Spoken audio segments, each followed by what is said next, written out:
I am Jan Mershadams, the Vice President of U.S. Development with Mayshad Group.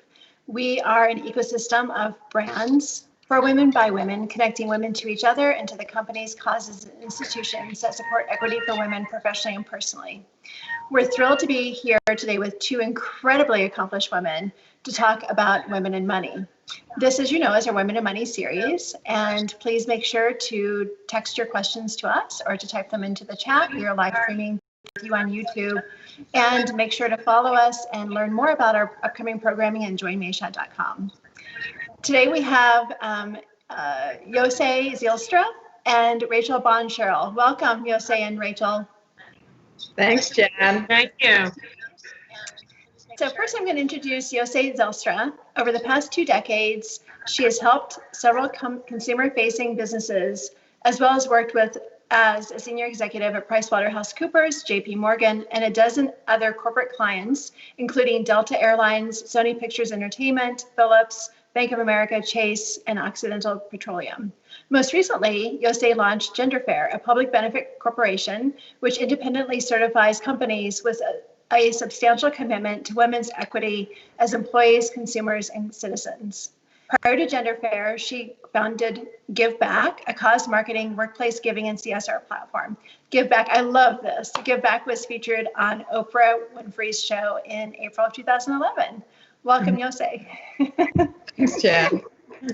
And we have Rachel Braun Scherl with us here today as well. Rachel is a champion for women's sexual reproductive health and is a pioneer in that space. As managing partner and co-founder of Spark Solutions for Growth, a strategic and marketing consultancy firm, she has built a global client list that includes Johnson & Johnson, Allergan, Pfizer, Bayer, Church & Dwight, and as well as many venture-backed startups. I love this about you, Rachel. You are a vagipreneur, which drives growth in businesses from menstruation through menopause. While president and co-founder of Sempre Laboratories, she devoted her entire business to sexual health and wellness products for women, creating a new category. She was widely successful and sold to Innovis Pharmaceuticals in 2013. Her long career findings and learnings are at the heart of her best-selling book, Orgasmic Leadership. Love that title, profiting from the coming surge in women's health and wellness. Welcome, Rachel. Thank you so much. It's a pleasure to be here with both of you. So Rachel and Jose, we talk a lot about this moment in time and, using it as a step back and a reflection to, learn more about ourselves individually and to learn about our companies. And both of you have launched and grown and sold very successful companies. But as we know, right now is a very different moment in time. Let's talk a bit about what you both learned about yourself and about the work that you do. Rachel, we'll start with you. I am pleasantly surprised that I really don't miss being in an airport or on a train twice a month. So what I found on the positive side is it has enabled me to slow down. That doesn't mean I'm working less. In fact, I think I might be working more because you're always available.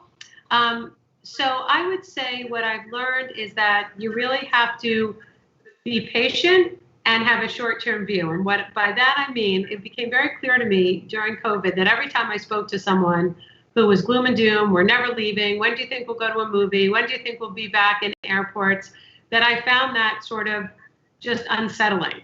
So the approach that I've taken for myself is, I plan out days and weeks ahead, but I really try to be as present as I can in today and the next few days, because looking forward, there's so much uncertainty that I don't find that a comfort.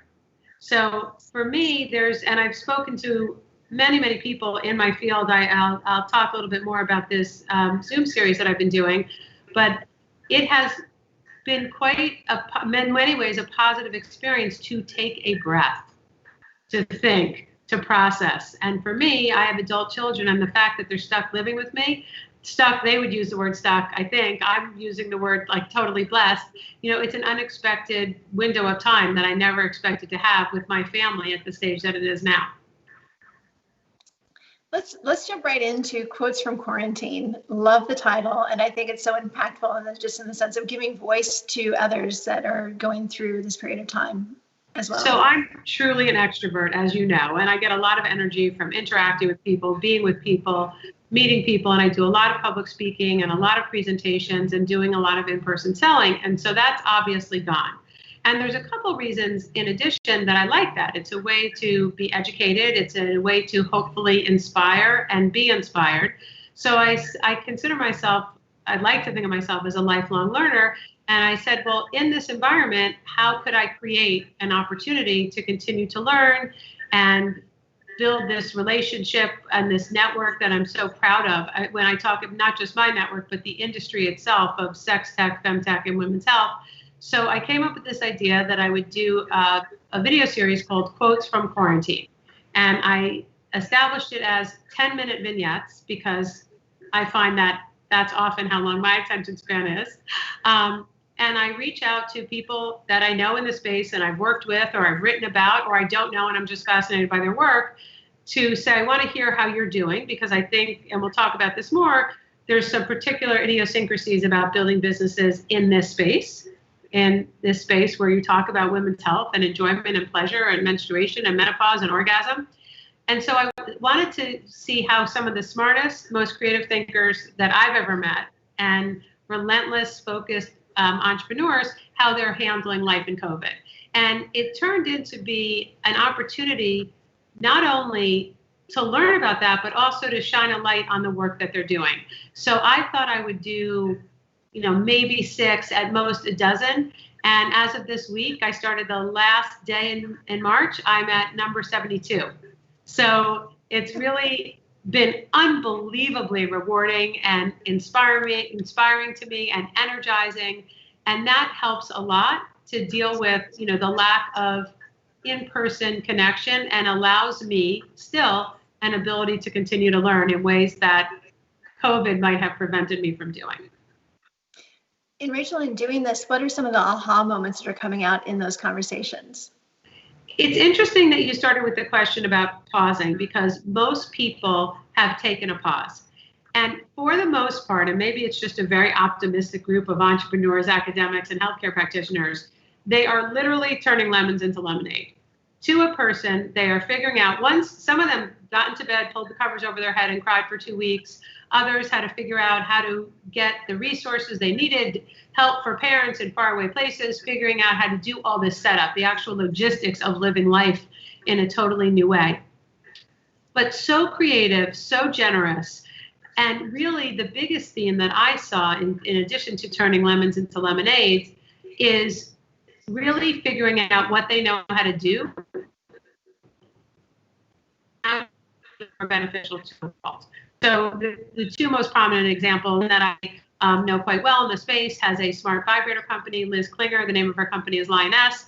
She has a lot of experience in technology and supply chain. So she used that expertise. She's still running her business. She's still selling the smart vibrators, but she's figured out a way to create a technology so that she can match people who have masks with people who need masks, and literally started a whole business over the weekend. Another person along the same lines, a young, unbelievable entrepreneur by the name of Claire Coder, who started a business called Ant Flow. The premise really is about getting menstrual products in the hands of people in the workplace. You shouldn't have to pay for them. You don't pay for paper towels.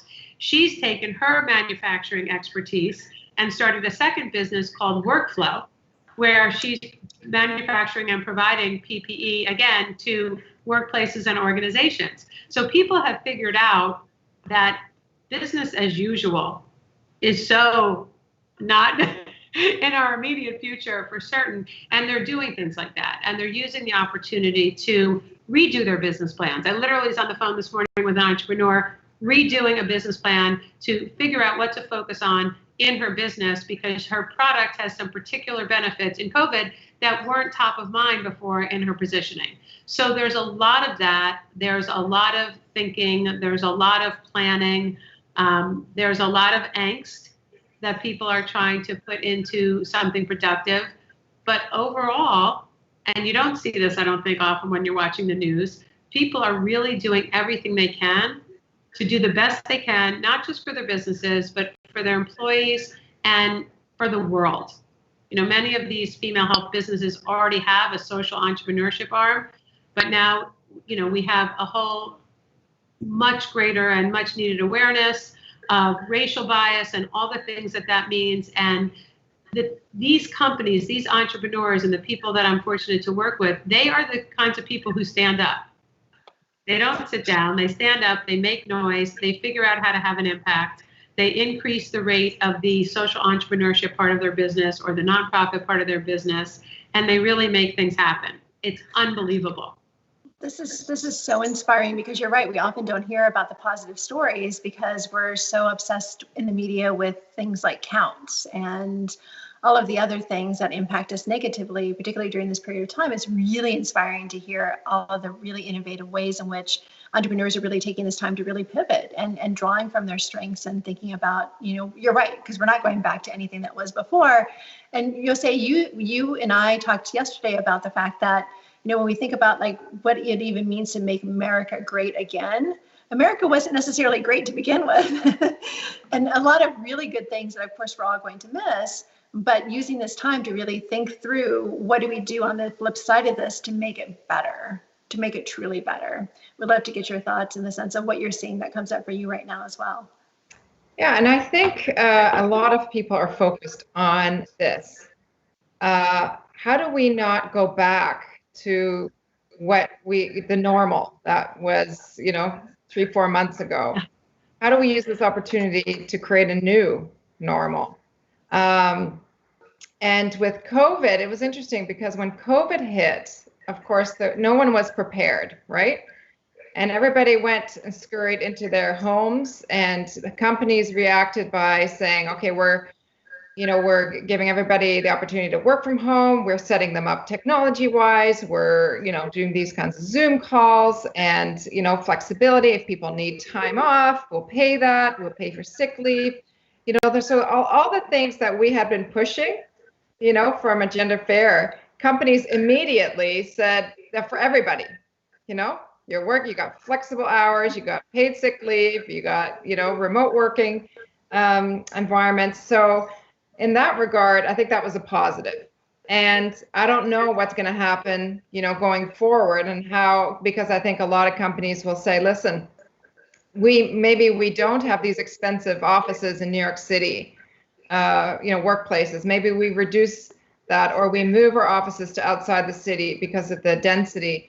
There's all these different scenarios now, but they're finally realizing the importance of human capital, and that's really their business. And so I see a lot more focus on the things that we have been, kind of as gender fair and diversity been fighting for. Yossi, how do you think gender fair will evolve on the other side of this as well? In what ways will your assessment or the way in which you look at companies change and evolve? Well, we've been very much focused on gender. And so when COVID hit, and gender in the diverse sense, women of color as well. So when COVID hit, initially, nobody wanted to have a conversation with necessarily. So we have corporate backing, so we're fine. But there was such panic in terms of, the survival of these companies that the diversity and inclusion wasn't necessarily on front of their minds, right? And then, of course, when George Floyd happened, and then all this other things started bubbling up in the inequities of not just COVID shining a light on, women having to, on the healthcare, women having to homeschool, women having to balance, much more of the housework and work. So I think it should, and then, on the racial side, it also shone a light of how there's still all this discrimination. And so I think the conversation now is that, how are we going to, leverage diversity and inclusion within our companies more? How do we uncover those unconscious biases that we all have within the workplace? And how do we make it a more equitable workplace, but a more equitable world, you know, even investing in our communities and pushing for healthcare and education and you know, things like that. So I think, you know, we it's not like we've pivoted necessarily, but I think we're definitely more in demand, I think, in our terms of our expertise around diversity and inclusion than you know, pre-COVID even. You know, it's interesting because we have all talked about the fact that there's something about this moment in time that feels very different. And when we think back on the 60s and 70s, we had the civil rights movement, we had second wave feminism, and then much later on, and the anti-war protests of the Vietnam era. Fast forward, we had the hashtag Me Too movement, we had Take a Knee, but there's something that we all recognize is very different about this moment in time.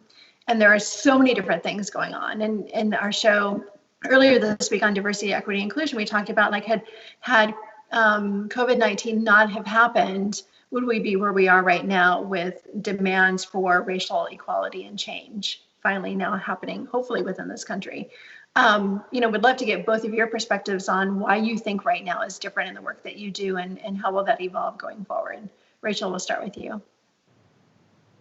I absolutely, first of all, I was hanging on every word that Jose said. I love it. And I'm one of those believers is I'm okay if things happen for the wrong reasons. And by that, I mean, I'm okay if we made leaps and bounds, exponential progress in work from home, even though no one wishes we had COVID-19. So we are now seeing, based on the way everyone's working, that you can get work done. And I want to preface that by saying, if you still have a job. So the unemployment thing is a whole nother issue. But for the people who are still employed, employers now understand, I think, much more that they are full people. They're not just employees. Your kids run in, your dog runs in, your life comes in, there's noise in the background. And I have a feeling that there's a much greater sense of compassion.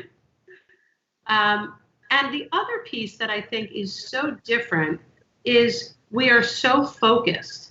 I mean, if you think about, we've taken out all the noise of the activities that get us out of our houses, that get us in different environments, that get us in different states and different countries. So I think we're at a moment in time because of COVID, because being sheltered in place, where for better or worse, and you know, a terrible, terrible thing happened to George Floyd, and it's revealed huge inequities that people have known about. It's not like this was a big secret, but we are home and we are watching TV and we are having conversations. And I think if there is a way to turn this into something positive, it does seem to be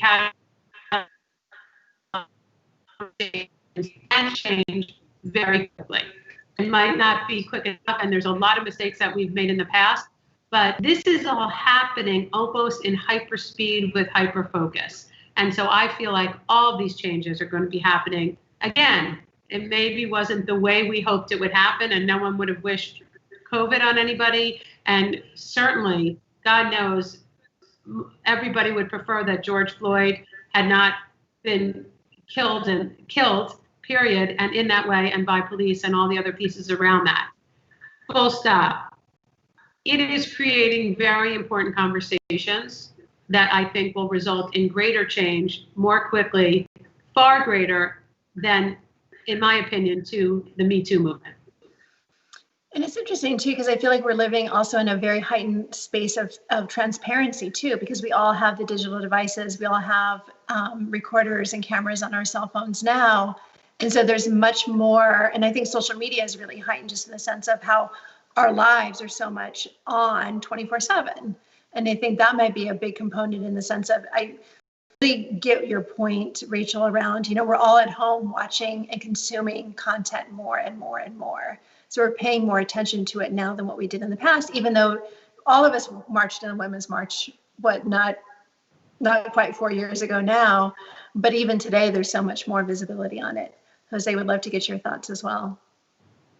Well, I agree with everything Rachel said. But what's interesting to me this time around, and why it's a moment in time, is I never before saw companies and public companies and public leaders, like leaders of public companies and all, companies making statements.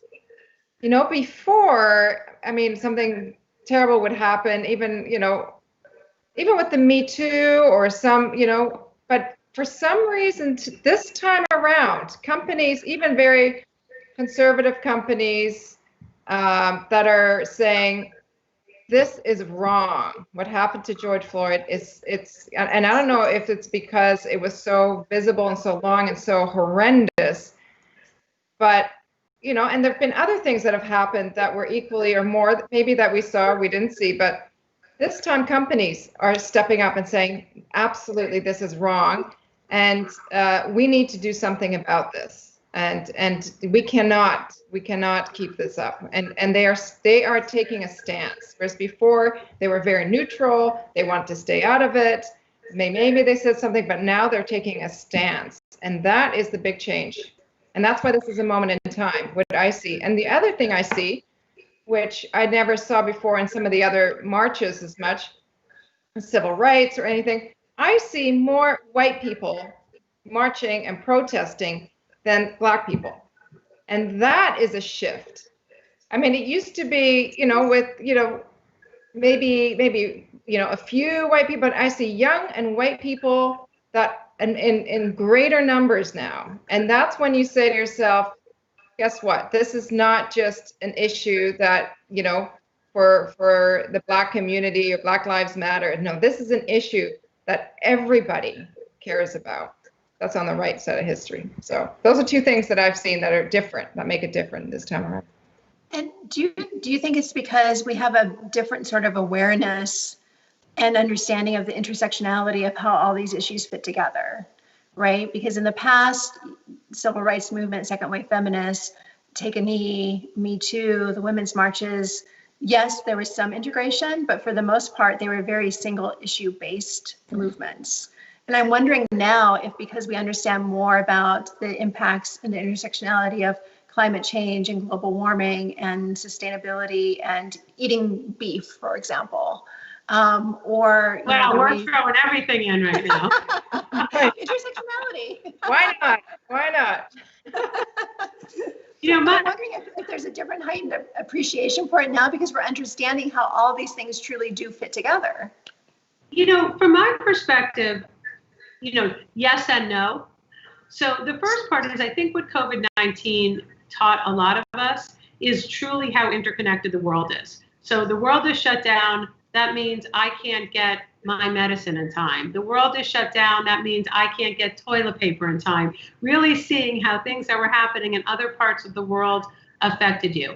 In terms of this increased sense of intersectionality, I hope you're right. I think time will be the judge, and I would like to think we're that quick learners as a society. I'm not sure that we are. I would say that we were at a point where we were more vulnerable and available, and hopefully will result in more compassion.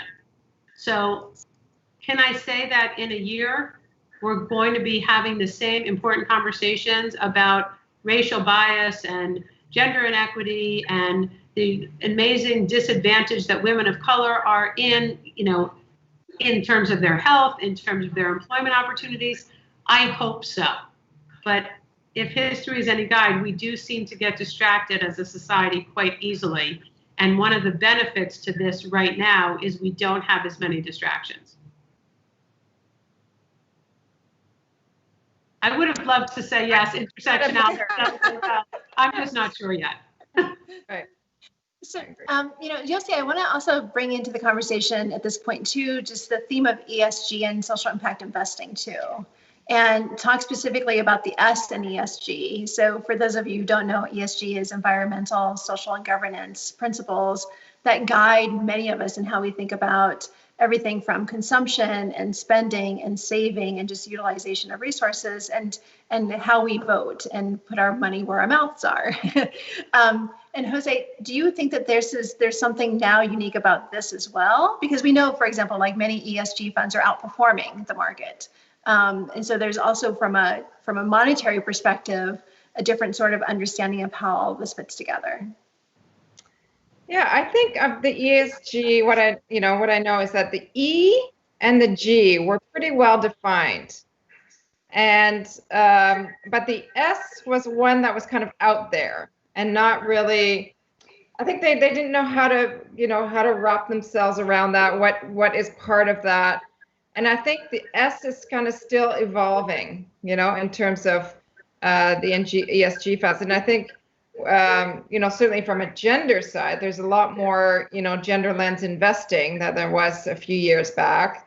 Companies know that, if you have diverse team, especially diverse, in terms of gender, that they outperform, even that just standalone. So I think that's important. But I think the S is going to, expand a little bit more beyond just gender to take on a much bigger space than I think the E and the G have been.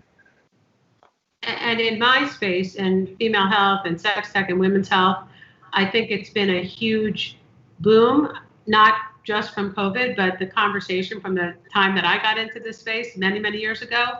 There's more conversation, there's more investors, there's greater awareness. And one of the very positive things that's come out of COVID is there's a lot more discussion about women's health in its complexity.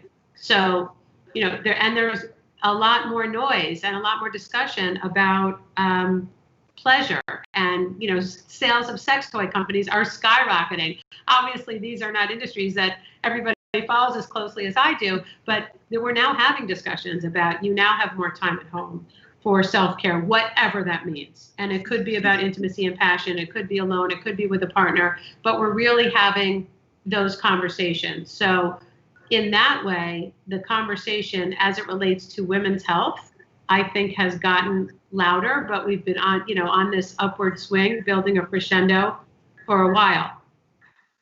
And so, that to me is great news. Rachel, I love what you said when we were planning for this conversation around there are certain things that don't change: pregnancy, menopause, and fertility. Well, there's statements that people have, especially those who are involved in providing menstrual products, and whether it's nonprofit or a business, it's important to know that in developing countries, young women and girls can miss up to 3 to 7 days a month of work or school. So we've talked for a long time about this concept of menstrual equity or period poverty. And so the headlines, and I didn't make them up, is, menstruation doesn't stop for a pandemic. Menopause doesn't stop for a pandemic. People who are struggling with their infertility, it's still happening. People who are in the midst of pregnancy. And one of the most astounding comments that I've heard over and over again is, before COVID, hopefully, you often thought of a hospital as a place. And now, especially as it relates to all the complexities, going to a hospital was the least safe place you can be. And that's not a condemnation of the hospital system. It's the beds were filled with people with COVID. So I think all of those things, and there's been many, many articles, Jose, and I'm sure you've written some of them and seen some of them, about, the undue burden on women at home. That's even more apparent. The second shift, the third shift, the fourth shift, they're both working, they're juggling kids, they're juggling finances, and still have to homeschool their kids and do 1,000 other things. All those conversations really are bubbling up, and I hope and pray that continues to be very loud in people's ears and their heads long after we are somewhere other than where we are right now. You talk about 4 different buckets, and if we bring this back around to women and money, around shifting money into things that will benefit others. And you talk about investing, working, donating, and shopping. Let's talk about that for a bit. Yeah, so it's so Gender Fair is primarily a consumer-facing platform for gender equality. So we rate companies, mostly brands, the consumer-facing brands, on 18 metrics that were derived from the UN Women's Empowerment Principles. because, and there's 4 areas that we look at. We look at the, women in leadership on the board and the cross management, and that includes women of color. We look at employee policies, if they support, women and families, but also sexual harassment, pay equity studies. We look at advertising and whether they break stereotypes, or if they have advertising that doesn't reflect different women in different age groups or different skin colors or different ethnic backgrounds. And lastly, we look at social responsibility, which has become a lot more important, right, in recent months. And consumers are watching. So they're watching what companies are doing. And even if consumer spending is down quite a bit right now, because we're not spending on luxury goods, just mostly on household products and groceries, but I think consumers will know how a company treats its employees and its community, and what they're doing in the community during that time. And they will reward those companies in the future, because more and more consumers are using their values as a decision maker of what products they buy. And we make it really easy for key people who care about gender equality and diversity that to be able to identify, which companies are gender fair and which ones are not, and just by scanning a logo or a label, and if it's not gender fair, you can get recommendations for a gender fair product, and that's you're shifting your buying behavior towards companies that support women. And at the same time, we can do this, to nonprofits where we donate, because I always assumed that most of the nonprofits, and there's many in this country, are run by women or have, because we care about, these different causes. But in fact, that's not true. So they have more women, but in lower level positions. So we've started evaluating nonprofits. And then also, if you are, if you're out of college, you're looking for a job as a professional, you want to know if that company supports women. Have they done a pay equity study? What kind of sexual harassment programs exist? So it does cover, where you shop, where you donate, where you work, so that if we shift our wallets and how we buy, even just 1 or 2%, that's a major shift towards companies that are gender fair. And not only that, it will incentivize those companies that are not gender fair to step up, right? So that's the secondary benefit of that. And then the third benefit, the ripple effect, is that the more companies that are gender fair, the more women are positively impacted. There's 160 million, women that work in the workforce. And if they can get, paid family leave, they can get, some of the benefits that we've been, fighting for so long, and better representation in leadership, that's going to really benefit not just women, but families in general. Thank you. It's very impactful because, and again, I think that this is largely about impact, right? And determining for ourselves individually and collectively what kind of impact we want to have on the world. And I think that sometimes as women, there's a balance, right? Because we give so much of our time to charities and causes, and we write checks to charities, but then there's also the component of women truly supporting each other as we launch and grow and scale businesses from an entrepreneurship perspective as well. I wanted to take a bit of time to talk about what does it really truly mean for women to elevate each other, not just in the workplace, but as we launch and grow and scale businesses through that innovative lens, how can we support each other differently? So I've been working a long time, and it is quite a different world than I find myself in now.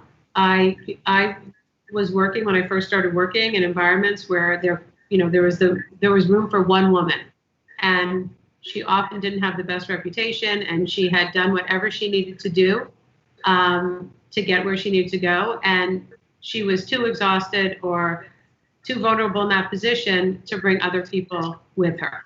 And I and many of my peers found that. And I'm not saying it's disappeared, because I still hear stories of that. What I will say, in the space that I spend most of my time, it's unbelievably collaborative and cooperative, and helpful, even among companies who are actually legitimate competitors, where I could buy a product here instead of here. They're coming together. We're all coming together because there's sort of a common threat or enemy. We're all fighting to get more access to funding, not just to women, but for companies focused on women's health. We're all fighting to get Facebook and the other mega channels to enable us to have content about sexuality and the full spectrum of all the issues that are included from menstruation to menopause across the range of a woman's sexual and reproductive health. We're all committed to getting the information to people so that they can make the choice. And one of the things I love about Gender Fair is you are giving people information. They can take it into account and make a purchase decision, or they don't, but they have the information. And, you know, oftentimes the challenge is getting the information out there so people aren't even able to make informed decisions. So for what I see a huge amount of collaboration. You and I talked about this yesterday. I spend as much time as possible, you know, being a mentor, being a sounding board, you know, being a listening ear, and I try to balance that with, you know, the actual demands of building a business. As you and I spoke yesterday, there's often this balance. You know, women tend to give more stuff away for free. We want to be helpful, but we also have to be careful that we're not devaluing our services. So that's just something that I think about. But so many of the people I work with have what I would call a very generous spirit as it relates to other women and business building. And I see much less infighting here in this space than I've seen at any other point in my career. You know, I think it's fascinating, and thank you, Rachel, for that, because we're all givers here.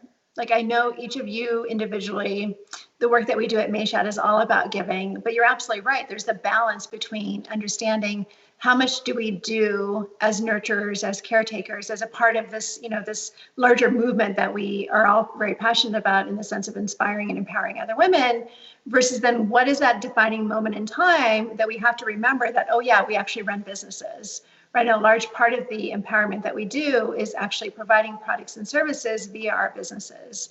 And wondering, I'd love to get your thoughts on this too, Jose, just in the sense of like, how do you balance that? Right? Like, how do you balance the extent to which you mentor and give back versus keeping in mind that, oh yes, this is actually a business and I want to make it profitable. I want to be able to grow and scale it.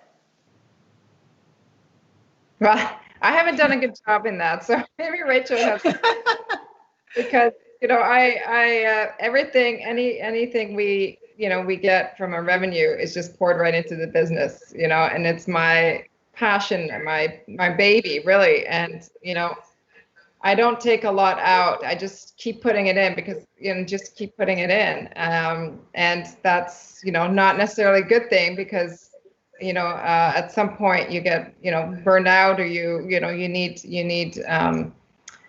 to fuel yourself, you know, as well. But I'm really not good at having an answer to your question. I'm hoping to learn from Rachel. I certainly don't have all the answers, but what I would say is, in your answer, you did provide an answer. You're funneling it all back into work that benefits other people. The other dimension is not just money, but it's time. Yeah. You know, how much of your time are you spending doing for others versus building your business? And the question, Jan, strikes me a little bit like, well, how do you find work-family balance? And the way that I've always described it is, you know, I'm trying to keep the wheels on the wagon, and sometimes I can't even find the wagon. So I feel a little bit like that. How do you get the balance? I think it's a process. You know, I could say for myself, some days I feel like I'm leaning too far in one direction than the other. It's not something that I'm successful at every minute of every day or every week or every month. It's something that I think about and try to manage. I probably give more stuff away than, you know, my mentor would have liked. But on the other hand, we now really are in an environment, and again, I didn't grow up in this kind of work environment, where there is something to putting good stuff out there and it comes back. And I really do feel that way, especially in this focus that we have, you know, from a different lens that Jose has it, but women and health and tech and access, and we haven't even talked about access to care, which has become an even bigger issue, not just financially, but actually physically during COVID. So I think that you probably are doing a lot by virtue of what you just said, putting money in the business as opposed to whatever it is that might be a benefit to you or someone in your family. And then I really think it's around the time and knowing there's no end point. I mean, I'd like to meet the person who figured out work-family balance and figured out the balance between this, and that person, should be president of the galaxy. I'm still trying to figure out the 4-hour work week. Remember that? I'm still trying to figure out the 4-hour work week. Remember that? That sounds magic to me. I've never been able to figure that out. I think it's fascinating because now we're literally living and working under the same roof, right? And so life-work balance aside, I think that's old news. But what I think is really interesting now in the way in which we thank God, I don't have to think about it anymore. I'm doing so well. We can all accept ourselves now. But in the way in which we think about money, because now we've even had conversations in our other live streams at Mayshad with people that are experts in real estate, and thinking through, okay, so now is real estate going to be valued differently based upon the fact that it's not just a residential home anymore, but it's a life work structure, right? And so fascinating. I think you're right, Rachel, and you'll say like so many things are changing so quickly, right? And I think that's given the sense of how we all kind of think about work now, it's really fascinating to think about the shifts and the ebbs and the flows. I want to shift the conversation, but piggybacking on what we're talking about in the sense of just the power of networking for women, and the power of thinking through how we think about our ecosystems, our networks, and who do we surround ourselves with, and how do we want to change how we think about who do we want to have in our worlds as we move forward. Rachel, let's start with you. So that's a lot of questions in there. You and I have talked about this. I think networking is an activity that you should spend as much time on as you do learning how to run your P&L or raise money. I think it's a fundamental skill that's important for business. I see my kids who are young adults starting their careers, even ending college, and their peers who are so far and away more masterful than I even thought about being at that age. And one of the challenges and one of the hurdles that I think women are overcoming, some have, some still aren't there, is, as you and I talked about yesterday, straddling the balance between professional and personal.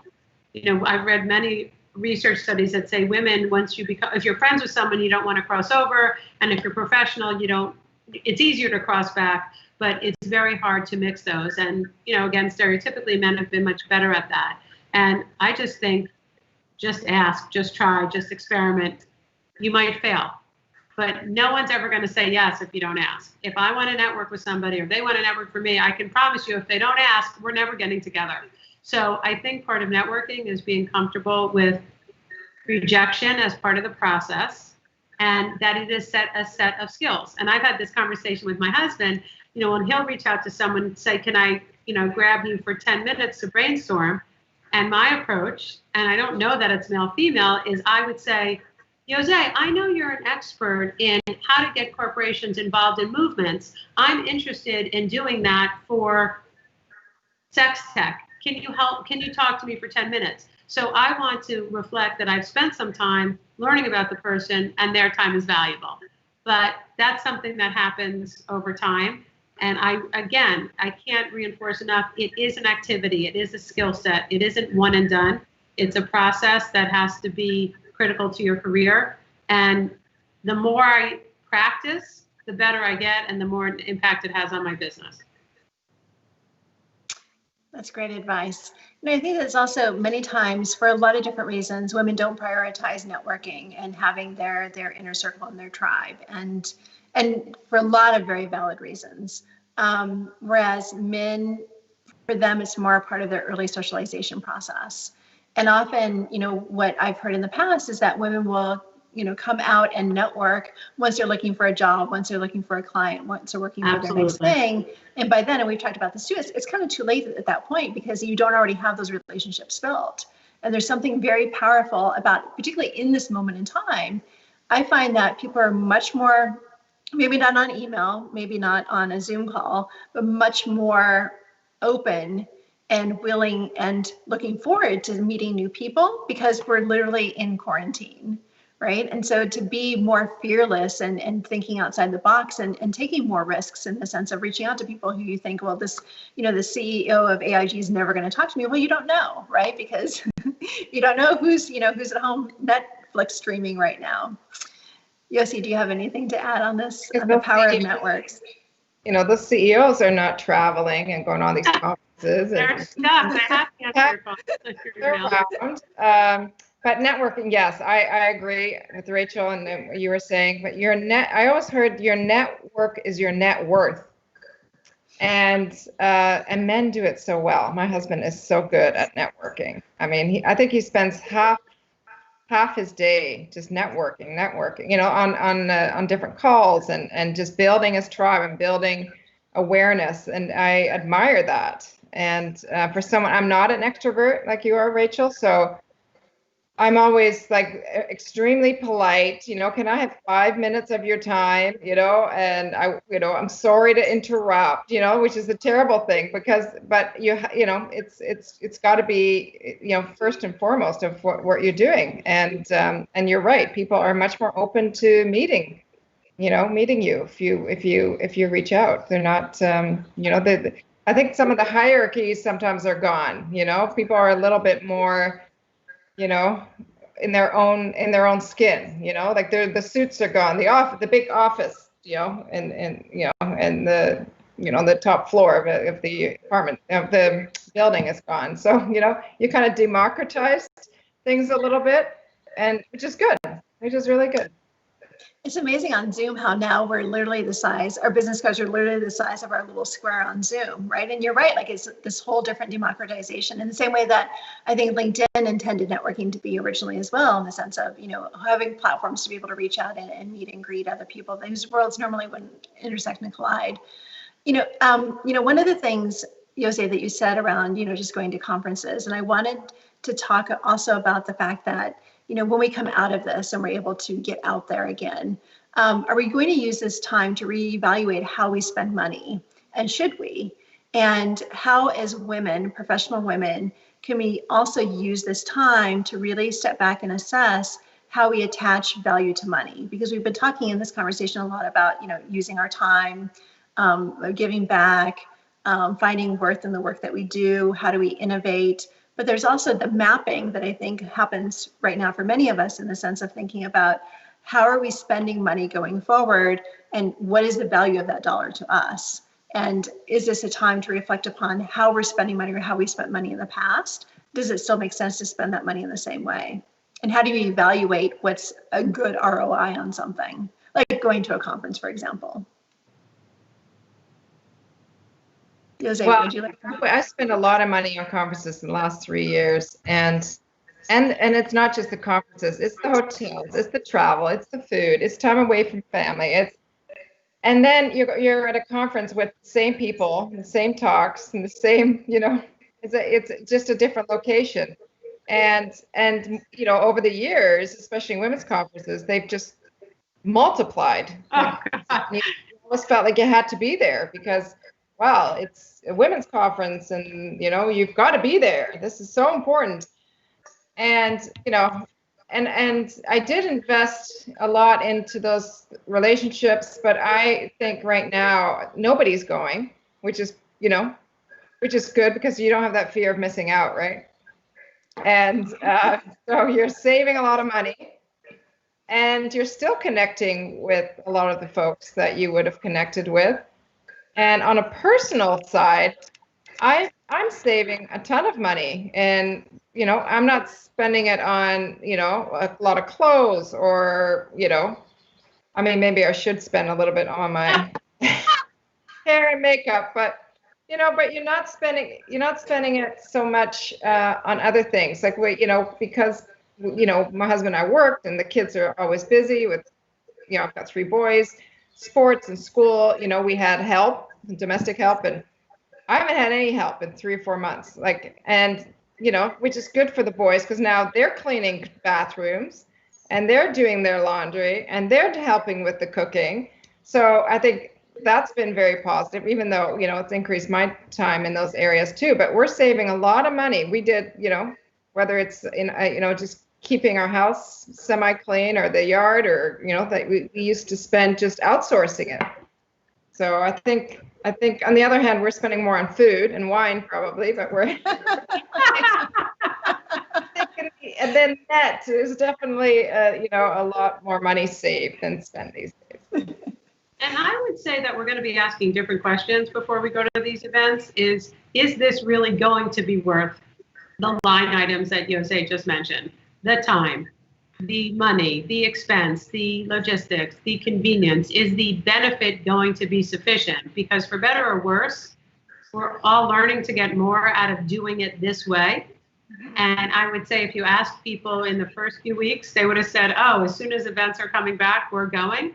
And I think some folks won't feel that way. I think you'll do a different analysis in your head to say, is that worth the trade-off? Is this something that can be done remotely? As opposed to the assumption being, I'm going to be in the office, I'm going to be at the event, and doing it remotely is the exception. So I think we'll hopefully have more of those conversations.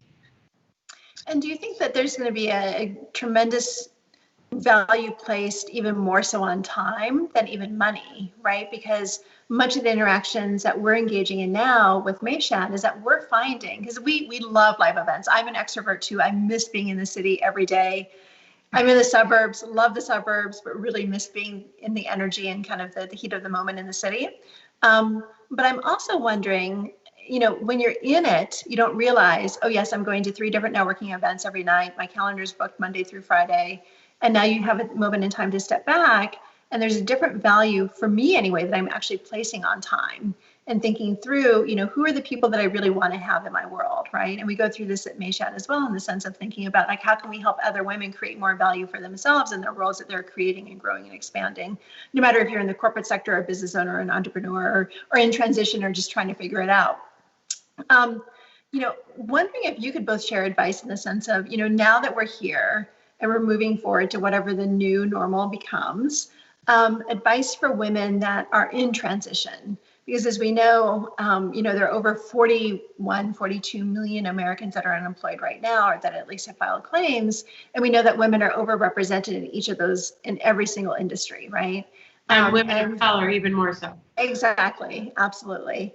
So what advice do you have for professional women, no matter if we're pivoting our businesses or reinventing or trying to figure out how to stay fresh, relevant, and current? What are the most important things that we should be keeping in mind right now?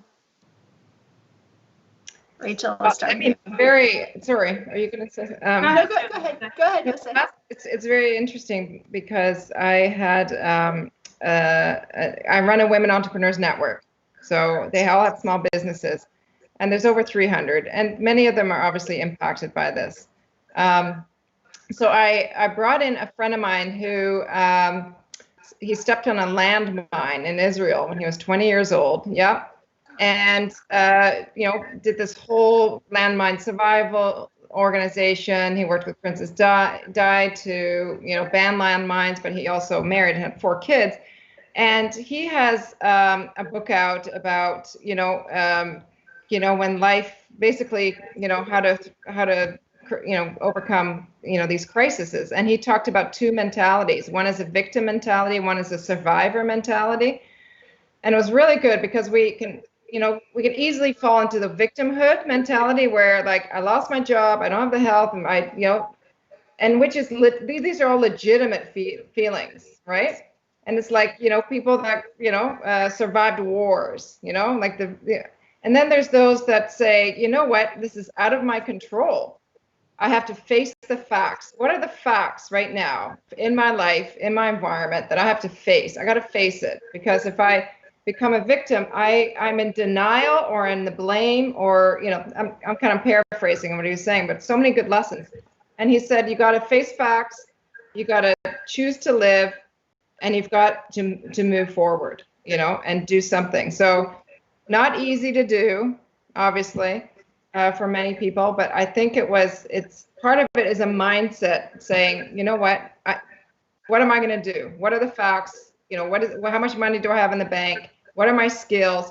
What are the opportunities out there? How do I move forward? Because it's that's going to take you a lot further than if you say, oh, my business is gone. I have to sell my home, and I'm angry and I lash out. And so that was some really good learnings. And I still have to get the book, but that was some of the learnings I learned. You're not going to make me give a story after that, are you? Yeah, what she said. I do believe that it's, about resilience. I would say use the time to aggressively and actively learn and network.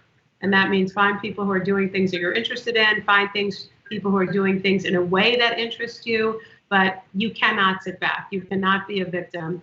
And, the person that you're describing, and I've heard that story as well, is so inspirational. You think about coming back from, the absolute lowest point that many people could even fathom, and to create a beautiful life. So I think take baby steps. You might not be the motivational speaker yet, but you cannot sit. Inactivity, is sort of death when it comes to being in transition, and it doesn't always feel good, and you have to do it anyway. And I there's a quote that I use, which will not be quite as unbelievable as the one that you just described, but Scott Hamilton, the Olympic skater and commentator and 4-time cancer survivor, he wrote an article. He was interviewed in the Times several years ago after his, chief corresponding gig at the Olympics. The skating seat was given to younger people, and so he said when he was asked, how do you feel about this? You've been shafted, you've been put out to pasture, whatever language they used, and he said, basically, I've survived cancer 4 times. I've been an Olympic medalist. I've had a career. He said, I don't know if I'll get the numbers exactly right, but just, ballpark, they're in the tens of thousands. He said, in my career, I have fallen down 41,600 times, but I've also gotten up 41,600 times. And so to me, it's really what happens. Like the gentleman that you spoke of, he's a perfect example. What do you do when you get up? And that's going to be what has the biggest impact on what you do going forward. That's amazing. And it's, I think that there's such a visual optic to that as well, right? When you see someone falling down and then getting back up, that's very, very powerful. So I have no story to follow this other than I would add, because how do you follow both of these stories? But particularly right now, I would encourage all of our viewers out there to network in diverse ways.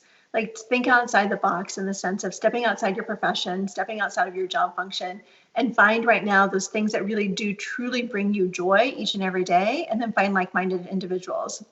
Before we went live, we were talking about Facebook groups, and Facebook groups are amazing to find really interesting people with whom you may have nothing else in common with, except for you read a book that you really both enjoy, or that you cook something in the same sort of genre, or, based upon, where you're located geographically.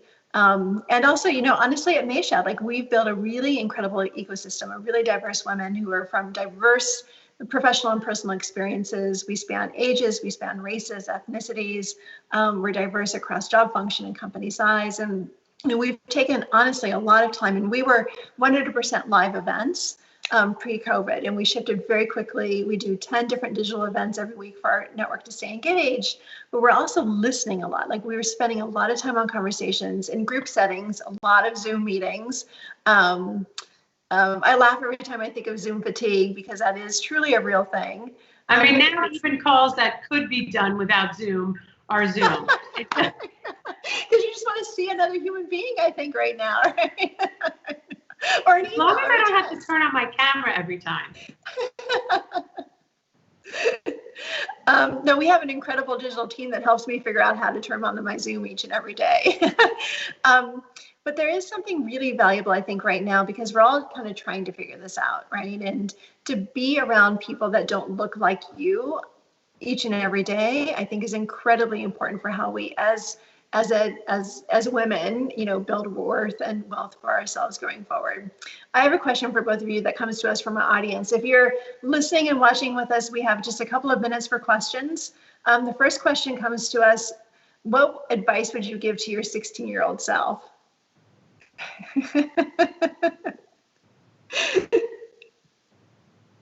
Just chill out. Chill out. I see 16-year-olds that have to have figured out life. What job am I going to have? What career am I going to have? What education am I going to have? What does my life look like? And chill out and enjoy 16. Look at that movie, Sweet 16. Do you remember that? Or 16 Candles or something? 16 Candles. Yeah. Enjoy 16. Chill out. Don't worry about it. Don't worry about it. Enjoy life. Really, it's a long life, and there's going to be ups and downs, and this is not a crisis. As much as we think COVID is a crisis, my family came from Holland and was a child, during the war. They didn't have Fresh Direct at their doorstep, 2 hours of ordering. So chill out if you don't get your right cereal or your right, everything's going to be fine, and your future is fine. It's great advice. Rachel? I would say, along the same lines, it's a marathon, not a sprint. And please believe me when I tell you, Rachel, that the things that you think are so critically important right now are really totally unimportant, and you won't think about most of them when you get into other stages of life. There's bigger stuff, there's bigger problems, there's a bigger world, and just believe me that this stage will pass, and that the things that feel, as you said, say insurmountable right now,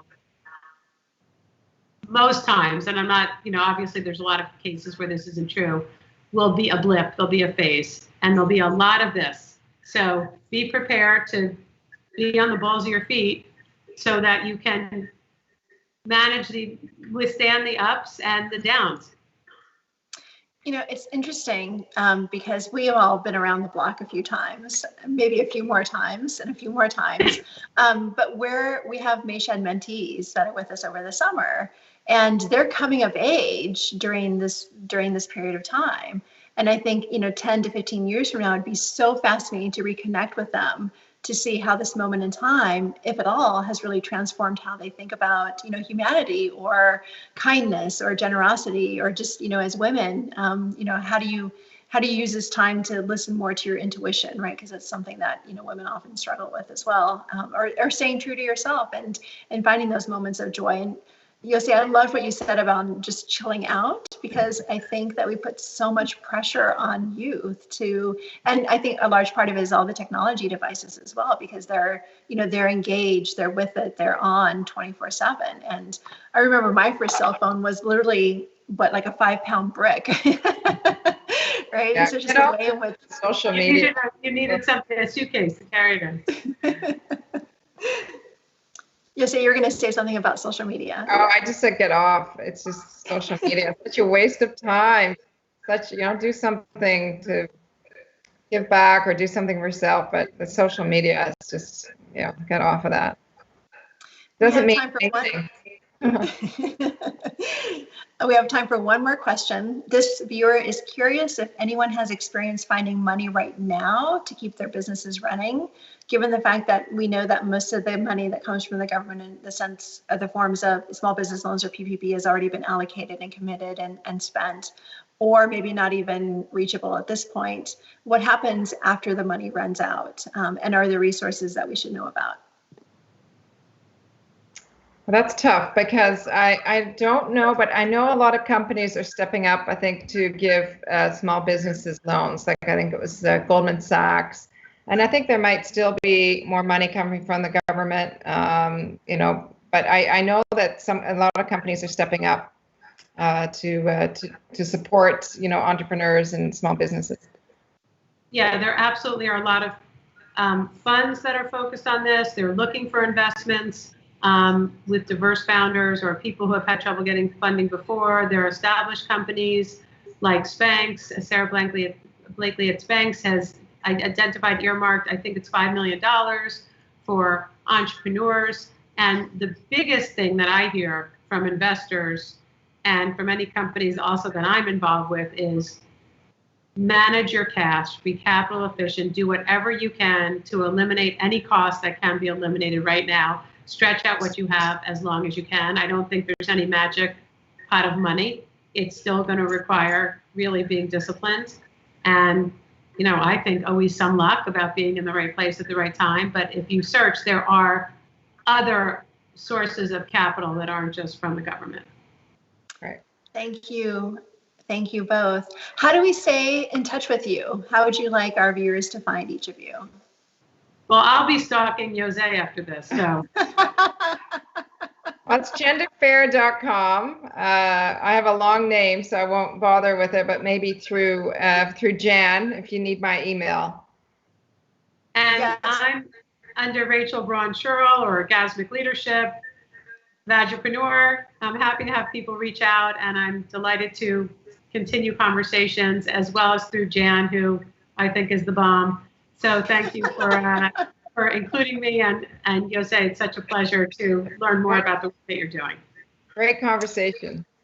Thank you both, and thank you so much for everyone who joined us today. Again, Jan Mercer-Dom is the Vice President of U.S. Development with Mayshad Group. Please make sure to check us out at Join Mayshad. You can learn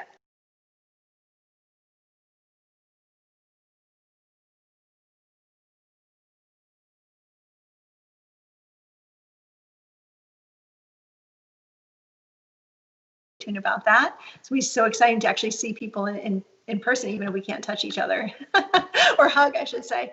And make sure to subscribe to our YouTube channel. And we just launched a digital membership where you too can become even more involved and engaged in small group discussions that we host every week, our Brain Trust Circles. Thank you so much, and look forward to seeing you next week. Bye, everyone. Bye. Thank you.